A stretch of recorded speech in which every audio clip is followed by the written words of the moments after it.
தமிழக மக்கள் அனைவருக்கும் வணக்கங்க. நான் முருகானந்தம் பேசுகிறேங்க. புதுக்கோட்டை மாவட்டத்திலேருந்து பேசுகிறேங்க. ஒரு முக்கியமான தகவலை உங்கள்கிட்ட சொல்ல விரும்புகிறேங்க. அதாவது வந்து நான் சார்ந்திருக்கக்கூடிய நீலம் பண்பாட்டு மையத்தினுடைய நிறுவனத் தலைவர் அண்ணன் ப. ரஞ்சித் அவர்கள் மற்றும் பொதுச் செயலாளர் அண்ணன் உதயா ஆகியோர்களின் வழிகாட்டுதலோடு தமிழ்நாடு முழுவதும் கிட்டத்தட்ட எல்லா மாவட்டத்திலையும் அ பழுதடைந்த ஆதிதிராவிட நல விடுதிகள் நிறையா இருக்குது அப்படிங்கிறத புள்ளி விவரத்தோட நாங்களும் போய் தெரிஞ்சுக்கிட்டோம். சில தோழர்கள் மூலமாகவும் தெரிஞ்சுக்கிட்டோம்.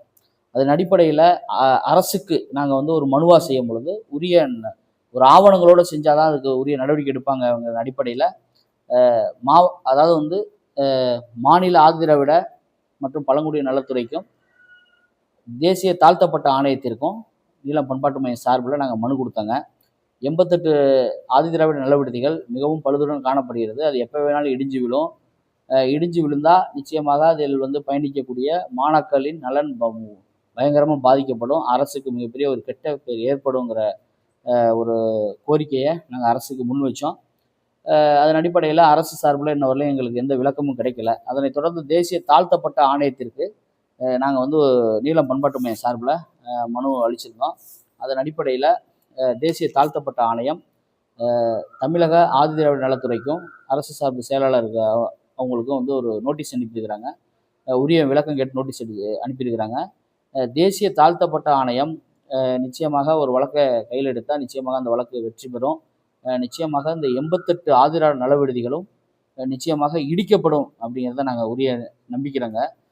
அது மட்டும் இல்லாமங்க, தமிழ்நாடு முழுவதும் கிட்டத்தட்ட ஒரு 1135 ஆதிதிராவிட நல விடுதிகள் செயல்படுதுங்க. இது செயல்படுறது வழக்கங்க. அந்த விடுதியில் அட்டவணைப்படி உணவு வழங்கணும் அப்படிங்கிறத நாங்கள் சொல்லிகிட்டு இருக்கோங்க. அட்டவணைப்படி சில விடுதிகளில் உணவு வழங்கப்படலை அப்படின்னு மாணவர்கள் நிறைய குற்றம் சுமத்துறாங்க. அதுக்கிடையில் வந்து பார்த்திங்கன்னா புதுக்கோட்டை மாவட்டத்தில் 55 விடுதிகள் இருந்ததுங்க. இப்போ 35 மாறிடுச்சுங்க. மயிலாடுதுறையில் 19 இருந்தது 10 மாறிடுச்சுங்க. காஞ்சிபுரத்தில் 19 இருந்தது 15 மாறிடுச்சுங்க. உதகமண்டலத்தில் 19 இருந்தது 14 மாறிடுச்சுங்க. மதுரை மாவட்டத்தில் 57 இருந்தது 46 மாறிடுச்சுங்க. விருதுநகரில் 55 இருந்தது 49 மாறிடுச்சுங்க. திருப்பத்தூர் மாவட்டத்தில் 13 இருந்தது 12 மாறிடுச்சுங்க. சென்னை மாவட்டத்தில் 21 இருந்தது 20 மாறிடுச்சுங்க. திருவள்ளூர் மாவட்டத்தில் 30 இருந்தது 28 மாறிடுச்சுங்க. கரூர் மாவட்டத்தில் 17 இருந்தது 11 மாறிடுச்சுங்க. ராமநாதபுரம் மாவட்டத்தில் 39 இருந்தது 38 மாறிடுச்சுங்க. சிவகங்கை மாவட்டத்தில் 44 இருந்தது 36 மாறிடுச்சுங்க. திருச்சி மாவட்டத்தில் 49 இருந்தது 44 மாறிடுச்சுங்க. விழுப்புரம் மாவட்டத்தில் 51 இருந்தது 50 மாறிடுச்சுங்க. தஞ்சாவூர் மாவட்டத்தில் 35 இருந்தது 20 மாறிடுச்சுங்க. திண்டுக்கல் மாவட்டத்தில் 42 இருந்தது இப்போ 36 மாறிடுச்சு. திருவாரூர்